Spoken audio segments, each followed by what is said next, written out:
آج 14 اگست کو جو یوم آزادی پاکستان ڈائمنڈ جوبلی یعنی 75 ایئرز 75 سال ہو گئے ہیں ہمیں آزاد ہوئے. کس سے آزاد ہوئے یہ مجھے ابھی تک سمجھ نہیں آئی. اس کی وجہ یہ ہے کہ اسلامی ملک ہے پاکستان. اللہ تعالیٰ نے عطا فرمایا اسلام کا بول بالا ہونا چاہیے تھا, رسول اللہ صلی اللہ علیہ وسلم کا نظام نافذ ہونا چاہیے تھا. کیونکہ حقیقی آزادی کیا ہے؟ حقیقی آزادی غلامی رسول صلی اللہ علیہ وسلم. ہم رسومات کے غلام بن گئے, شرک و بدعات کے غلام بن گئے. ایکسیپشنز آر دیئر, اچھے لوگ ہیں, بات میجورٹی پہ ہوتی ہے. آزادی ہم کسے آزاد؟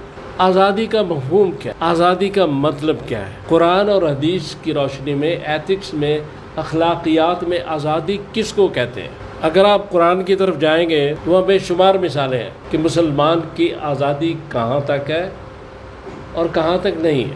چونکہ آزادی جو اصل حقیقت آزادی ہوتی ہے اس کے بھی کچھ اصول ہوتے ہیں. وہ آزادی بھی کچھ قیود کے تحت چلتی ہے. کوئی قانون اور آئین ہوتا ہے آزادی کا. شتر بے مہار کی آزادی نہیں ہوتی. بے لگام گھوڑے جیسا آزاد ہونا آزادی نہیں کہلاتا.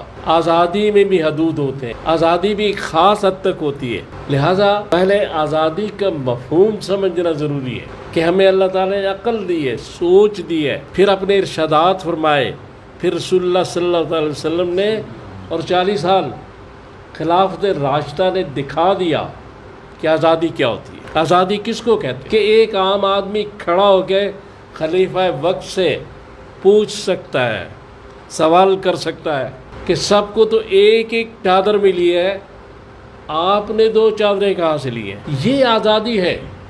اگر یہ آزادی نہیں تو غلامی ہے سب.